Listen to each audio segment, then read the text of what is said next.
Sejam todos bem-vindos ao Debate em Tela. O Debate em Tela é um projeto pensado e realizado por discentes do curso de Licenciatura em Geografia da Universidade Regional do Cariri, URCA, idealizado nesse período de pandemia da Covid-19. À frente do projeto estão os alunos a Alessandra Andrade, a Ana Nádia Vieira, o Diogo Alves e aqui vos fala a Laura Santos. Geografia, o Caligel, com a presidenta Raíssa Leite, e eventualmente nos reunimos todas as sextas-feiras, às 4 horas. E nesse mês de outubro, começamos com um diálogo com também alunos do curso de Geografia, o Emerson Monteiro, do quinto semestre, a Érica Janaína, do 4º semestre, e o Tiago Gabriel, do 8º semestre. Ambos do Laboratório de Geomorfologia e Pedologia, o GeoPed da URCA, irão falar hoje sobre a pesquisa que está em fase de conclusão ainda e sobre suas vivências acadêmicas. Então, saudações geográficas, sintam-se à vontade e pode começar, pessoal.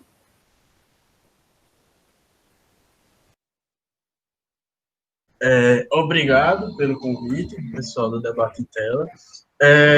Primeiro, falar sobre o projeto de pesquisa, né? Mapeamento geomorfológico do Cariri Cearense como subsídio para o estudo de geodiversidade. Esse projeto, na verdade, é um subprojeto que faz parte de um projeto maior chamado Etnogeodiversidade do Cariri, que parte da ideia da professora Simone, que o nosso projeto, esse projeto, a gente é bolsista do projeto da professora Simone, juntamente com a Universidade do Paraná, com o professor Leonardo Carneiro, e a professora Lourdes, daqui da URCA também. E esse projeto maior, ele vai se dividir em vários outros subprojetos, né, que vai até trazer oportunidade para nossos futuros colegas do curso de Geografia e pode fomentar mais ainda a pesquisa, que a gente pode falar mais à frente quanto à introdução no mundo acadêmico, né? Mas, enfim, esse projeto maior de etnogeodiversidade do Cariri parte de uma indagação que a professora Simone faz durante toda a sua tese de doutorado, né? Que é o quê? O semiárido, as partes semiáridas do Nordeste, elas sofrem uma grande desarticulação quanto às suas potencialidades e quanto às suas fragilidades, enorme quanto à questão da ocupação.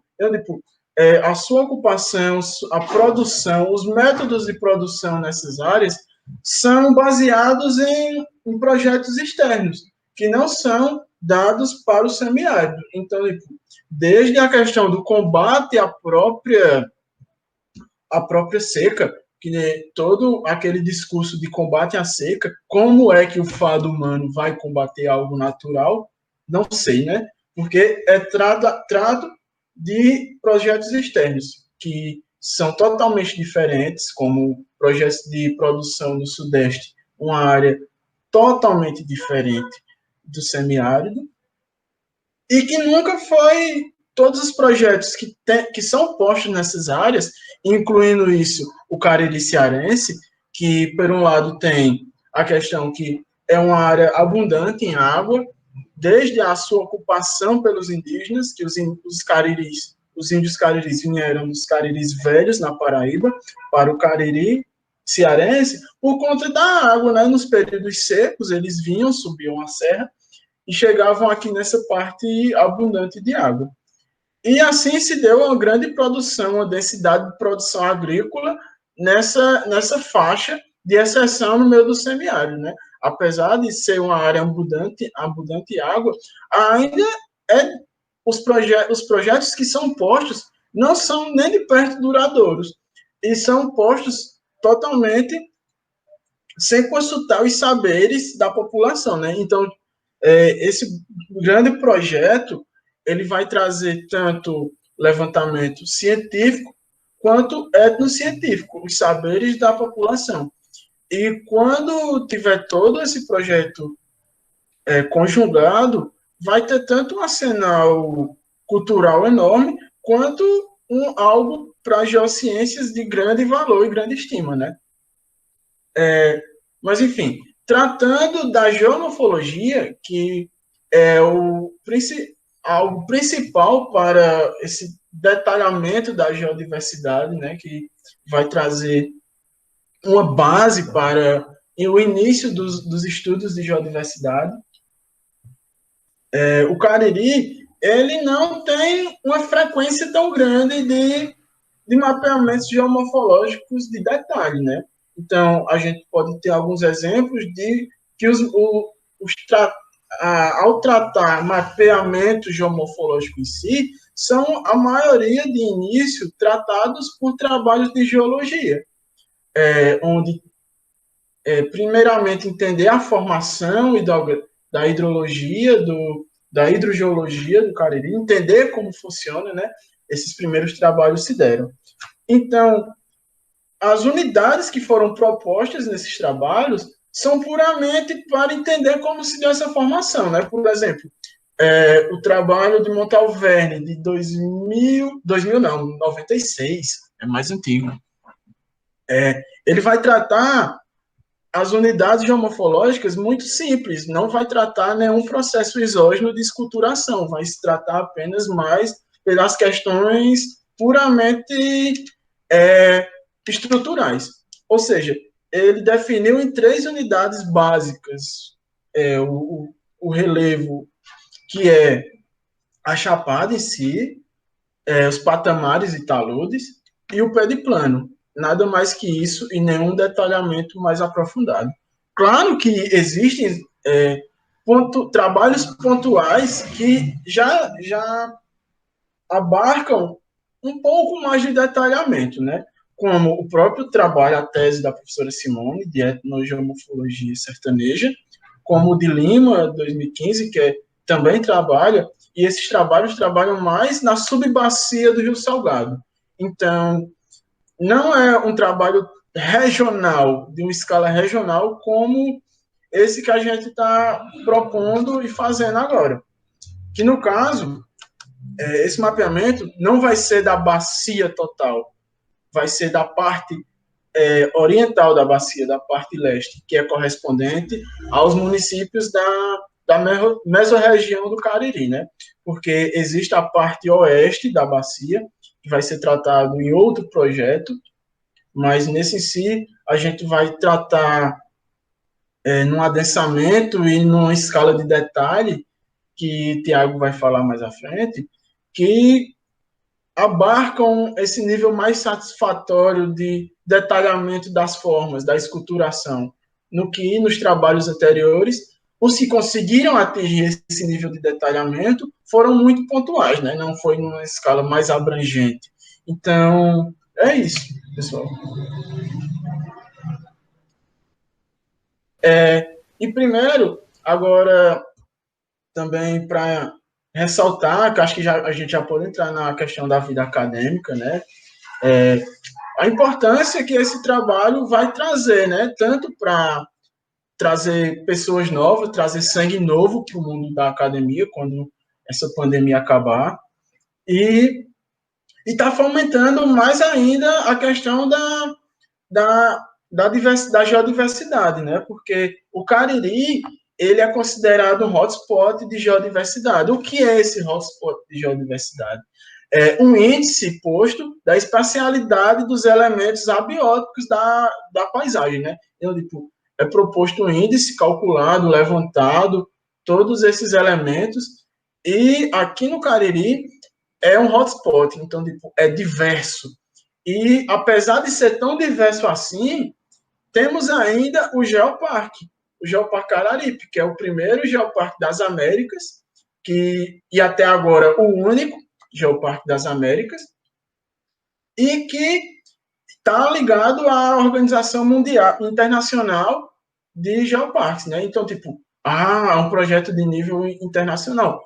mas não temos nem tanto a questão do trabalho em geodiversidade, que falta, né, para o Geoparque, muito menos trabalhos de geomorfologia que compõem essa geodiversidade. Então, tipo, é muito escasso, e é justamente isso que justifica essa pesquisa e começar trabalhando com o mapeamento geomorfológico, que vai dar um suporte para esses saberes que a gente vai introduzir e que vai chamar atenção para esses estudos de geociências, né, que é muito importante.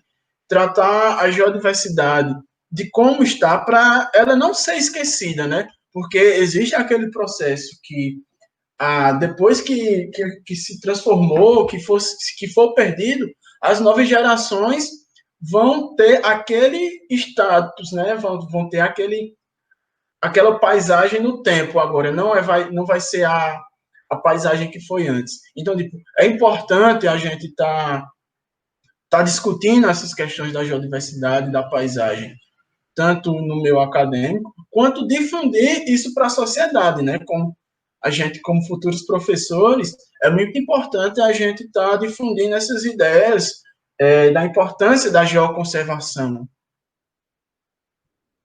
Bem, né? É um prazer estar aqui com vocês do Debate em Tela.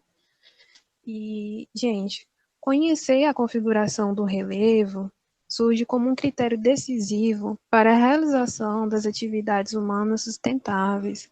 Então, quando acompanhamos nas notícias, por exemplo, deslizamento de terra, casos graves de erosões, entre outros problemas, né, outros fatores que estão ligados à estrutura da superfície da Terra, estamos diante de problemas que poderiam ter sido evitados, né, por meio de aplicações dos conhecimentos da geomorfologia.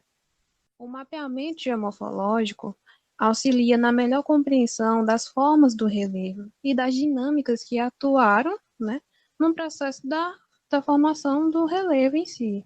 Então, assim, conseguimos entender quais são as áreas de melhor ocupação e aquelas de maior risco, além também de entender as medidas necessárias para que se possa evitar problemas relacionados com o relevo. Pode passar, Tiago. Quanto à pesquisa geomorfológica, eu trago esse artigo para depois, quem tiver interesse, pode estar aí buscando esse artigo e dando uma olhada. Esse artigo é do professor Aziz Abissabir, do ano de 1969. O professor Abissabir propôs os níveis da pesquisa geomorfológica em forma de artigo, que é esse aí que vocês estão vendo, sendo uma contribuição muito relevante para os pesquisadores da área da geomorfologia. O nome desse artigo é Um Conceito de Geomorfologia, Serviço das Pesquisas sobre o Quaternário. É um artigo que contribui bastante mesmo para essa área. Falando ainda sobre pesquisa, seja em geomorfologia ou em outra área afim, né? A importância da aplicação de uma metodologia é fundamental, né, porque a metodologia é quem norteia a pesquisa. Então, o projeto de pesquisa que estamos apresentando aqui tem como objetivo geral, produzir um mapeamento geomorfológico do Cariri cearense do setor leste e é de forma hierarquizada, levando em consideração a morfoestrutura e a morfoescultura, segundo a metodologia de Ross, né, 1992. Mas esse trabalho aqui, a gente estamos trabalhando até o terceiro táxon. Quanto à metodologia do trabalho, desse trabalho, eu passo agora a palavra para o Tiago.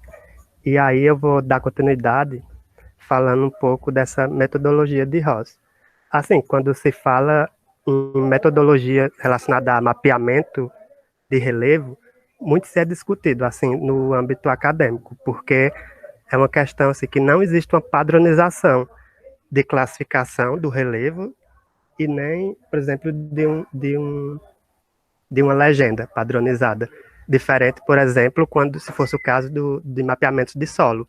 Tem o CIBIX, que é o Sistema Brasileiro de Classificação de Solos. É algo padronizado. Então, mas assim, a questão do mapeamento na geomorfologia, da metodologia, a escolha da metodologia vai depender muito dos objetivos de cada mapeamento e do interesse do pesquisador.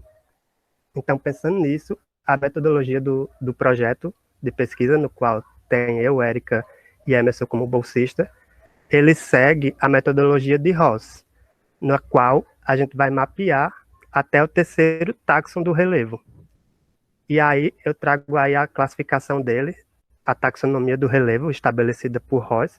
Ele estabeleceu 6 níveis taxonômicos, seguindo hierarquia de tamanho, sendo o primeiro o maior e os outros vão diminuindo sucessivamente.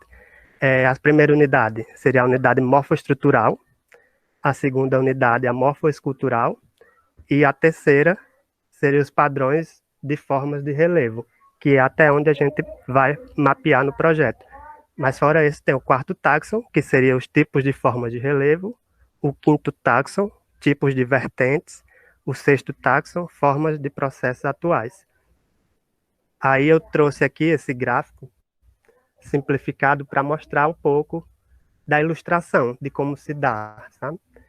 Aqui vocês podem ver o primeiro táxon, essa unidade morfoestrutural, representado nessa bacia sedimentar, em amarelo.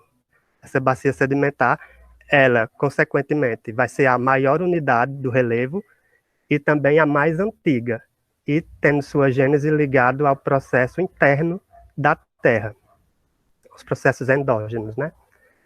Temos o segundo táxon, que são as unidades morfoesculturais. Essas unidades morfoesculturais, elas sofrem processos climáticos pretéritos e atuais, ou seja, elas já têm ação do intemperismo, dos processos externos, que vão modelar essa estrutura na unidade morfoescultural. Uma unidade morfoescultural, ela pode apresentar diversas unidades morfoesculturais, como a gente pode ver na imagem, né? A bacia sedimentar aqui, aí, que seria a morfoestrutura, e as unidades morfoesculturais seriam a depressão periférica, planaltos e chapadas e o planalto em patamar. O terceiro táxon, ele corresponde aos padrões de formas de relevo. Esse já sofre realmente o processo de climático mais atual, porque nas unidades morfoesculturais ele tem a ação do clima pretérito. O terceiro táxon, ele já vem com essa diferenciação, assim, de ser modelado, esculpido por climas atuais. E aí a gente tem o restante dos táxons, né? O quarto táxon, que é os tipos de formas de relevo, aí representado em formas de morro, formas tabulares e colinas. O quinto táxon, correspondente aos tipos de vertente, o tipo de vertente ele vai mudar, pode mudar de acordo com a forma do relevo, por exemplo, porque uma forma tabular, já no quarto táxon, ela tem tendência a formar uma vertente, que seria o quinto táxon, retilínea, por exemplo. Não é obrigatório, mas acontece. E aí tem o sexto táxon, que seria as formas de processos atuais. Essa já sofre processos antrópicos também, que seriam as ravinas e as vossorocas. Eu vou trazer aqui alguns mapas para vocês, que é referente ao nosso processo metodológico do projeto. Como vocês sabem, todo projeto tem suas etapas. Levantamento bibliográfico, no caso, que, como Emerson já falou, a gente fez uma pesquisa de trabalhos voltados para aqui, para a região do Cariri, e aí dentro dessa metodologia também constava levantamento cartográfico e produção de alguns mapas básicos. Dentre esses mapas básicos, tinha a produção do MDT, do modelo digital do terreno, que dá uma visão tridimensional da área, e a partir do MDT a gente iria criar mapas derivados deles, que no caso são os mapas de hipometria que a gente fez, declividade e orientação de vertente. Nessa imagem vocês podem ver os mapas hipométricos. aquela área que a Emerson apresentou no início, da área total, ela foi dividida, por ser uma área de grande extensão, ela foi dividida em 3 setores, sendo o primeiro setor responsabilidade de Érica, o segundo de Emerson e o terceiro o meu. Então aqui a gente tem um mapa de hipermetria no qual a gente pode observar o índice de elevação, né? A gente pode ver a questão de áreas planas, como seria o caso da Chapada, mas porém é uma área bastante elevada, a área mais elevada dentro da nossa área seria a área da Chapada. Aqui trago o outro mapa que a gente elaborou, o de declividade. Cada um desses foi elaborado por o bolsista específico e responsável por cada setor. Esse de declividade, vocês podem observar, ele já traz informações de áreas planas que poderiam ser, por exemplo, chapadas, que a chapada é plano no topo. Áreas com relevo suave e ondulado, poderia ser muito bem representado por colinas, por exemplo. Relevo ondulado, poderia ser representado por morros. E forte ondulado, que aí já entra a questão de serras, por exemplo. O montanhoso, montanha, e o escarpado seria a questão das escarpas, predominante principalmente em áreas da Chapada, da Chapada e do escarpamento da Chapada. E aqui eu trago o mapa de orientação de vertente.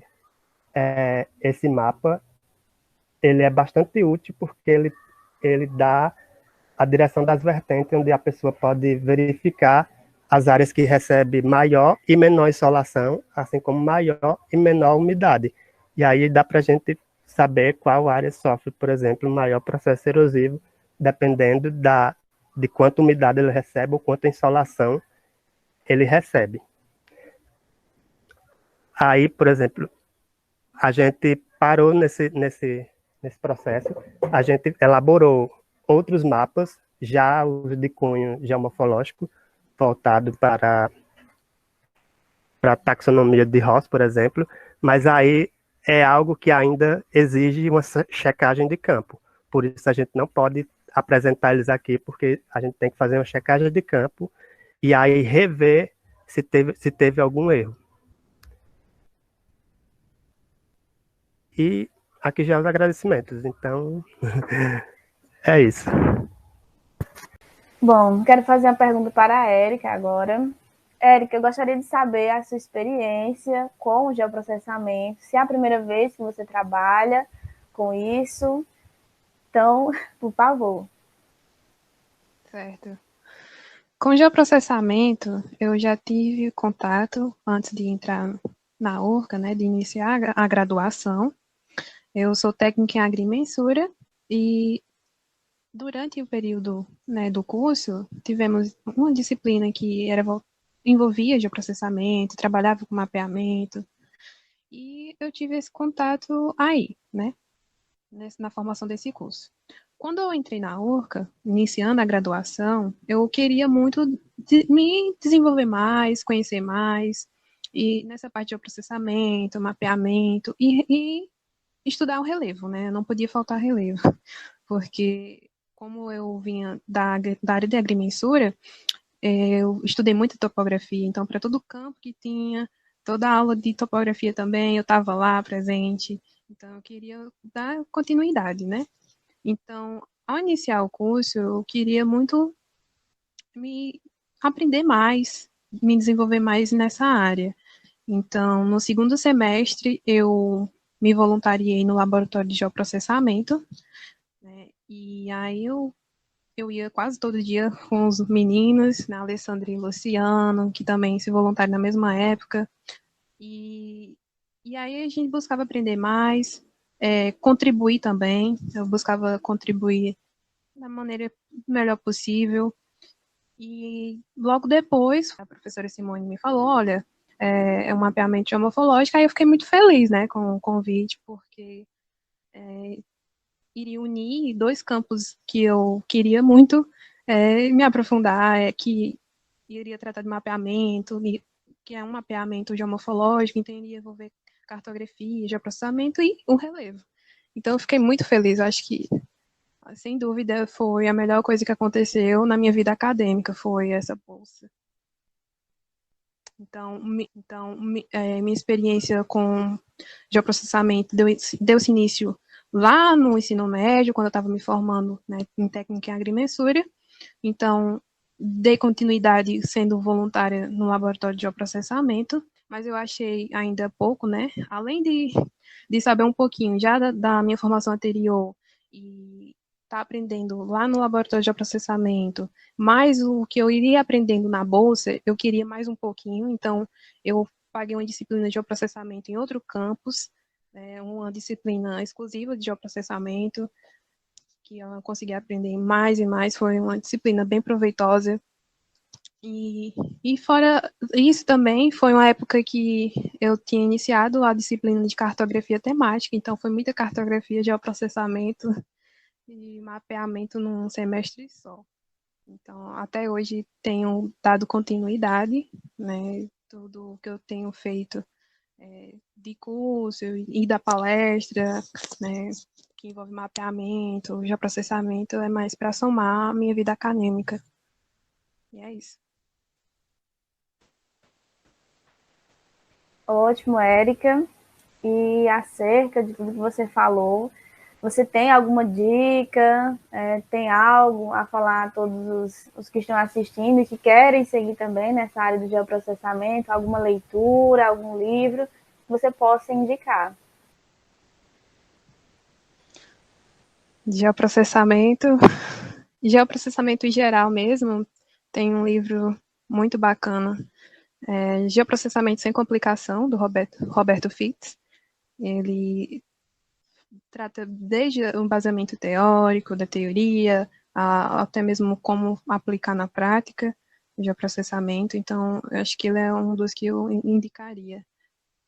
Para geoprocessamento, eu também indico fazer a leitura do livro de Martinelli, né, a cartografia temática, né, porque quando a gente fala em geoprocessamento, então a gente não pode se prender só à teoria ou só à prática. Então, esses livros, eles te dão uma visão melhor, né, da teoria e te ajuda a colocar em prática mesmo. Então, você que quer se aprofundar mais em geoprocessamento, fazendo essas leituras, desses 2 livros, tem outros também, mas esses 2 são muito importantes, muito, muito bons para se fazer a leitura e não, como eu digo, não se prender só ao embasamento teórico e colocar na prática também, buscar se aprofundar, buscar usar um software, como o QGIS, que é gratuito, e é isso. Mas até agora, quais foram as dificuldades que vocês tiveram? A principal dificuldade que pelo menos eu encontro, né? E eu acho que é uma realidade para todos nós, como estudantes, que é a questão do tempo. O tempo é muito difícil de estar controlando para se dedicar totalmente. Mas, à medida do possível, a gente está sempre lá, está sempre buscando estudar mais, conhecer mais, e está atualizando, né? Toda a questão da pesquisa está sempre atualizando, porque o mundo todo está produzindo conhecimento, né? Quanto essas questões mais espaciais, de geomorfologia, que tem que ir a campo, já estão mais paradas. Mas é muito importante essa questão de saber lidar com o tempo. Acho que para mim foi a maior dificuldade. No meu caso, posso responder? Pode. No meu caso, só essa questão de dificuldade dentro da pesquisa, acho que foi, a Emerson até frisou dentro da explanação dele, que foi a falta de material, né? Falta de referencial. Então, principalmente no meu setor 3 da pesquisa, ele tem muita carência de material desse tipo, de mapeamento geomorfológico. Toda a área tem, mas o meu especificamente, se você for pesquisar trabalhos de mapeamento geomorfológico no Cariri, vai aparecer trabalhos em Barbalha, no Crato, por exemplo, em Jardim. Em Jardim eu também não consegui achar, mas não vai focar tanto no meu setor, assim. essa foi uma das dificuldades, a questão de encontrar referencial. É por conta que, tipo, como o Tiago falou, a carência de uma padronização do mapeamento é muito grande, velho. Então, tipo, tem que tratar e começar a fazer, existir mais trabalhos sobre mapeamentos para existir essa padronização, né? Quanto mais se produzir, mais vai se chegar a uma padronização, a excelência, né? Então, tipo, na minha área também, apesar de ser em Barbalha, Missão Velha, existe mais trabalho sobre geologia e muito pouco específico do mapeamento geomorfológico. Então, tipo, é realmente também uma dificuldade estar achando novos trabalhos, porque a maior parte do trabalho que vai ter é sobre a própria geologia. Pois bem, eu tenho uma pergunta a fazer, certo? Ao Tiago, ao Emerson. Como que vocês trabalham essa questão de mapeamento, de geodiversidade, no ensino básico, no ensino médio, voltado à escola, né? Porque a gente até agora falou muito sobre o ambiente acadêmico, né? Sobre a pesquisa, sobre a produção de artigos, né? Até agora a gente tratou muito sobre isso, compreendem? Então, eu gostaria de saber de vocês como vocês podem utilizar dessa temática dentro de sala de aula, tendo em vista que o nosso curso é um curso de licenciatura e que estamos sendo formados para ministrar aulas, né? E muitas vezes também pesquisar, professor pesquisador, mas que acredito que a maior parte gostaria de estar realmente dentro de sala de aula. E essa é a minha indagação. E também tem só mais uma. Quais são as ferramentas que vocês utilizam, assim, para a produção de mapas, o que vocês indicam, como começar a produzir um mapa, certo? E é isto. Obrigada. Vai falar, Emerson? Eu posso falar logo. Essa questão do ensino, né? No projeto é até frisado que a gente está no território geoparque, a gente tem o primeiro geoparque das Américas, então trabalhar a geodiversidade acho que deveria ser papel fundamental dentro das escolas, nesse quesito de, por exemplo, realização de aulas de campo direcionadas para esses geoparques, esses geossítios, trabalhando tanto a questão da geodiversidade como a questão da geomorfologia do local, porque a gente tem que partir da nossa realidade para ir para outras escalas, né? A gente vê a nossa realidade e depois vê realidades globais, por exemplo.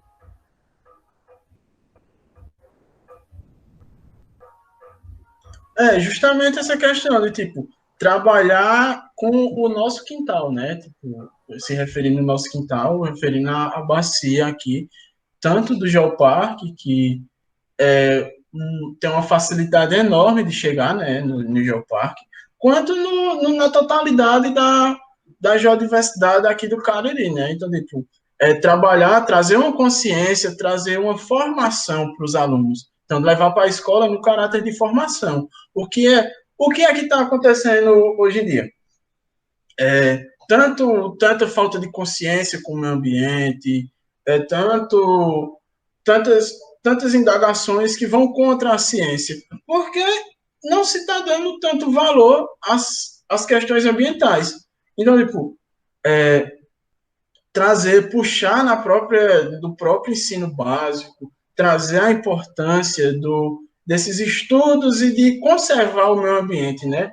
De como trazer um bom conforto para as futuras gerações a partir de uma conservação, de um trabalho, de um manejo da terra, que seja realmente trazer uma transformação para a sociedade de conviver com o meio ambiente, né? Conviver com o nosso ambiente, principalmente no semiárido, para acabar com aquela questão de combater a seca. Não se combate, a gente tem que conviver.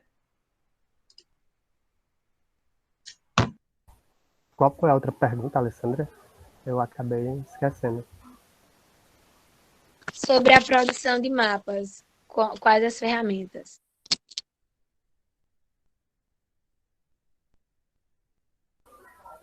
Vai falar, Emerson? Ou... Eu posso começar, né? Aí parte, se sentir Tá que bom, faltar alguma coisa. beleza. As ferramentas de mapeamento são diversas. Então, tipo, desde o ArcGIS, só que o ArcGIS é um software pago. Então, tipo, para iniciar, é muito importante o QGIS, que é um software gratuito, a interface dele é bem interessante. Temos o Google Maps também, que é é bem simples, mas eficiente. E há diversas outras ferramentas, né? A que eu estou mais acostumado é com o ArcGIS e com o QGIS, mas existem várias outras ferramentas. Vale também destacar nessa questão da utilização, por exemplo, do geoprocessamento, o QGIS, o ArcGIS, a questão do estudo, porque muitas vezes você escuta que a pessoa que trabalha com geoprocessamento é um mero apertador de botão. Então, né, não adianta nada eu fazer um mapa, mas eu não entender o que eu estou fazendo, não saber para que serve. Se a gente é da geografia e trabalha com a espacialidade, entender essa espacialidade, né?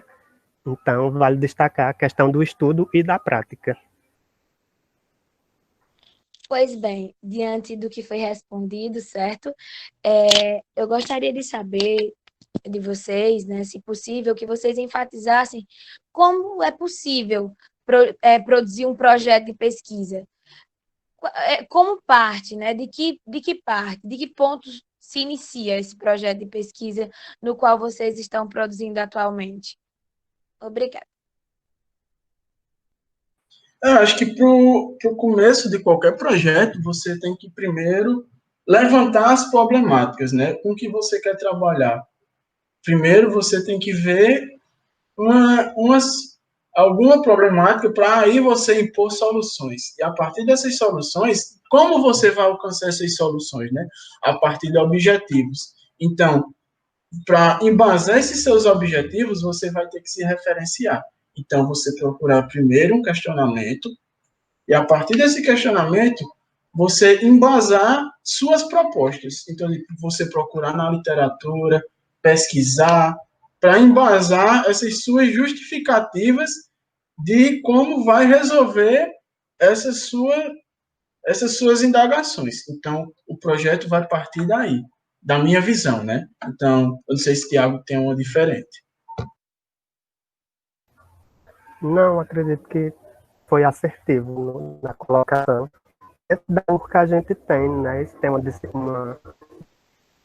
acho que é no quarto semestre de projetos. Você faz tanto um projeto relacionado à área humana, como para a área física, digamos assim, essa divisão que as pessoas fazem da geografia.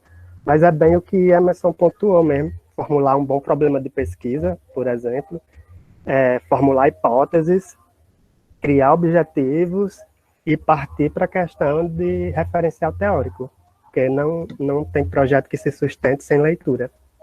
E claro que vai ter toda a estruturação do projeto, né? Então, tipo, como nas cadeiras que vão vir no quarto e quinto semestre,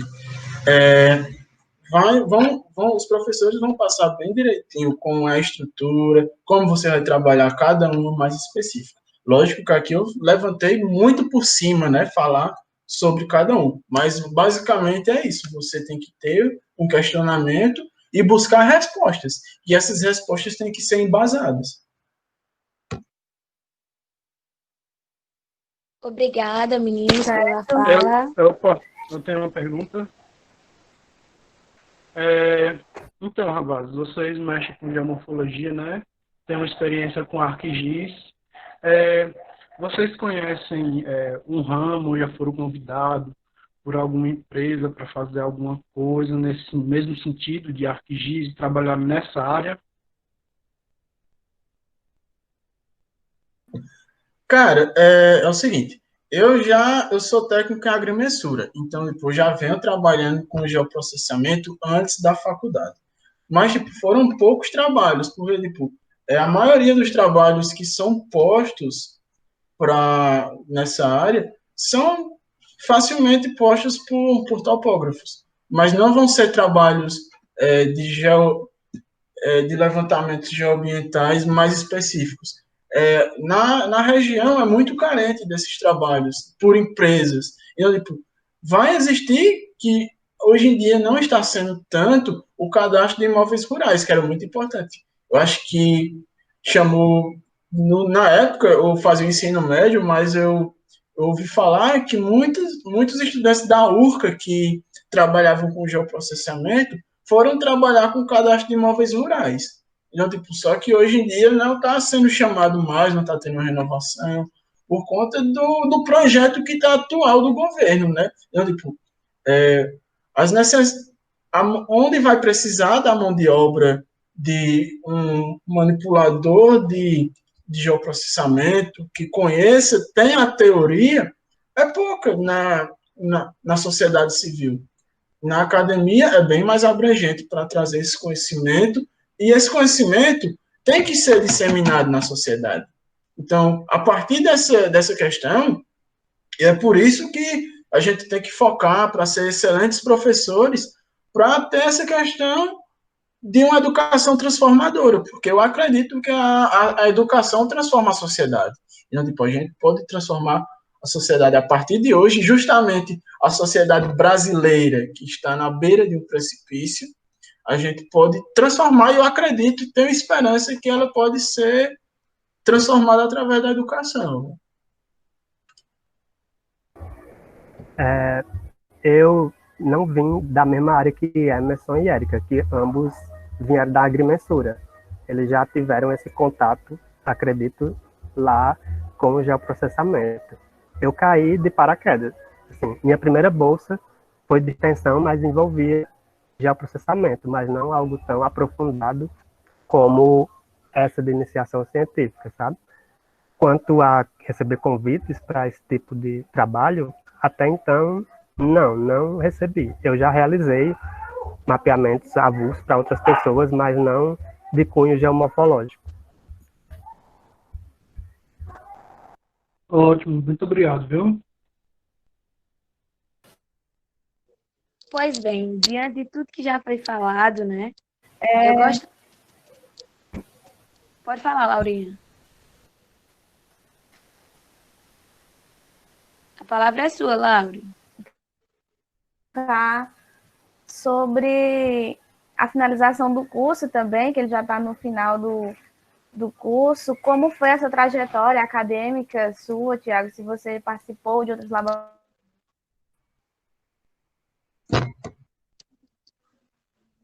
Como eles já falaram desse curso de Sura, queria que você falasse um pouco mais sobre a sua trajetória acadêmica. Tá bom.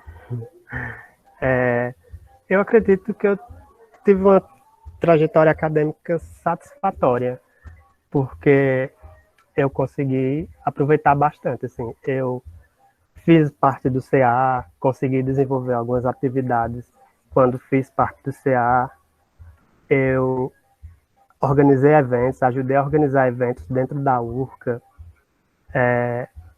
Eu fui bolsista, como eu já falei anteriormente, de extensão, num projeto de cartografia social.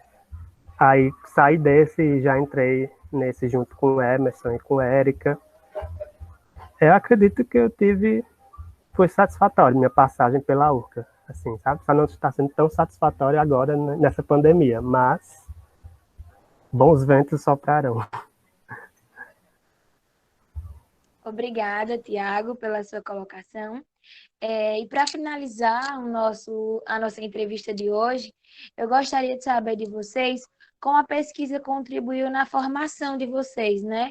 Profissional e pessoal, como essa pesquisa tem ajudado vocês no meio acadêmico e quais os benefícios que ela trará para o futuro, né?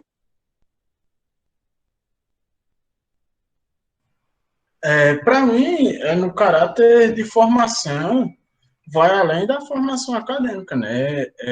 É um conhecimento para a formação de vida, por conta que entender a paisagem, desde a sua estrutura, aos processos que a modificam, é importantíssimo. É muito, muito importante. Por conta de trazer de clarear, trazer essa luz para a escuridão da ignorância, né? E como papel de professor também, para a formação de professor, de levar esse conhecimento adiante. E como eu falei, eu acredito que a educação transforma. E, tipo, tanto como me transformou, sou a prova viva que me transformou, como pode mudar todo mundo.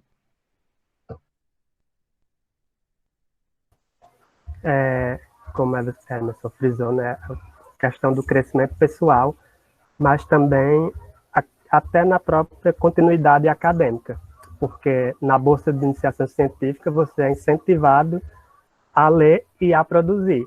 Consequentemente, você vai ter publicações, por exemplo, você vai poder alimentar seu Lattes, por exemplo, concorrer a um mestrado, que o Lattes conta muito dentro da seleção de mestrado, por exemplo. Então, é importante, muito importante esse lado pessoal, como também o lado acadêmico. Sim, tipo, a questão da iniciação científica é muito importante. Assim como vários outros fatores para a formação na academia. Por conta que a universidade não é apenas estar em sala de aula, não, velho. Eu acho que a sala de aula é menos de 50% da formação do profissional. Por conta de, como estudante, é muito importante você se envolver nos movimentos estudantis para a formação. Tanto o caráter da iniciação científica é importantíssimo e é o que tem que ser aconselhado para todo mundo procurar trabalhar a iniciação científica, mesmo que não seja com bolsa, procure um professor, vai trabalhar como bolsista voluntário, por conta que esses processos vai trazer diretamente as atribuições que você, como profissional, vai alcançar. Você vai ter o hábito da leitura, o hábito da pesquisa, o hábito do método científico, que praticamente na sala vai ter as explanações, só que na iniciação científica, no trabalho científico, você vai estar praticando. É totalmente diferente de apenas aprender o método. Você vai estar aplicando o método e exercitando. Esse para além da faculdade que a Emerson até trouxe, né, vale destacar que a faculdade tem um tripé pedagógico, né, ensino, pesquisa e extensão. Então, vale a pena, todo esse tripé vale a pena. Se você puder passar por esses 3 viés, vai poder formar você um profissional bem melhor, sabe? Porque você levar sua pesquisa para uma comunidade, por exemplo, ou para a escola, não tem preço, sabe? Então, eu quero agradecer, meninos, pela entrevista, por esse momento de diálogo, falando um pouco sobre a pesquisa de vocês. Lembrando que eles são o Emerson, a Erika e o Tiago, eles são integrantes do Laboratório de Morfologia e Pedologia, o GEOPED, da URCA, a qual eu também faço parte. E, mais uma vez, queria agradecer a vocês. Foi um momento muito proveitoso. Espero que todos que estejam assistindo tenham adquirido algum conhecimento, né? E eu passo a palavra para a Alessandra e para o Diogo agora fazer as palavras finais e os agradecimentos também. Olá, pessoal. Eu gostaria de agradecer ao Tiago, ao Emerson, à Érica, por ter participado conosco da entrevista, certo?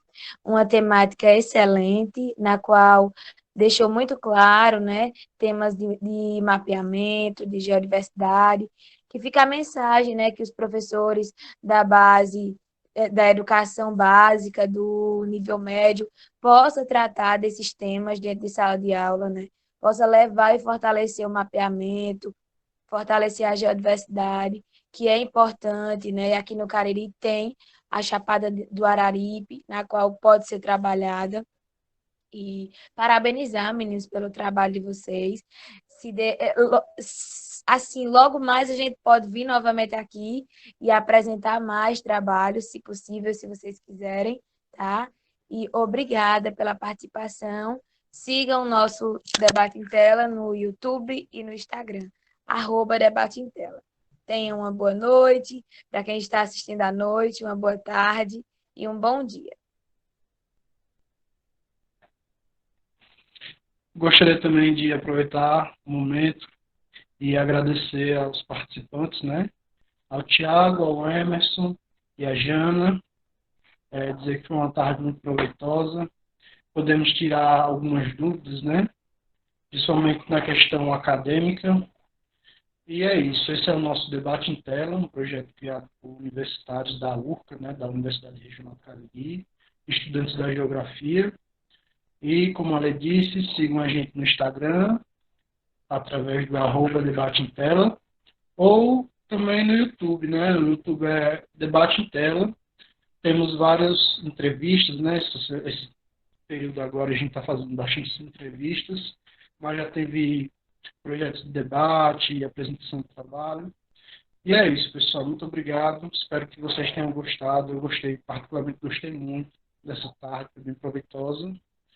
E obrigado aos participantes, obrigado ao pessoal aí que faz parte do grupo, né? Eu, Alessandro, Laura e Ana Nádia. Agradecer, muito obrigada, Érico, muito obrigada, Tiago, muito obrigada, Emerson. Foi uma tarde muito proveitosa e com vocês. A gente que agradece. Eu agradeço demais pelo convite e estamos à disposição. Sim. Agradecer o convite, né? Obrigado e desculpar por não poder estar com a câmera ligada. Mas deu certo, gente. Obrigado. Agradecer novamente pelo convite, né? O projeto de vocês é muito massa. É isso aí mesmo, tá se movimentando, principalmente em época de pandemia, tá movimentando a galera, tá trazendo debates pertinentes, justamente para a galera que está começando também, que, tipo, ninguém entra na universidade sabendo tudo, né? Então, tem que ter uma conversa com os veteranos, saber como é a vida acadêmica, e é importantíssimo. E muito obrigado por estar cedendo espaço para a gente estar debatendo, falando um pouco sobre o projeto. E espero que quando a gente tiver todos os nossos resultados sobre a pesquisa em si, que a gente não pôde se aprofundar por conta que a gente ainda está em andamento, a gente poder voltar e discutir mais apropriadamente. Ótimo, combinado. Logo a gente se encontra novamente. Tchau, tchau, pessoal. Se cuidem, fiquem bem e vamos cuidar do meio ambiente, cuidado com as queimadas, né? Estamos em um período muito quente, então cuidado com a Amazônia, cuidado com o Pantanal. Fiquem bem e se cuidem.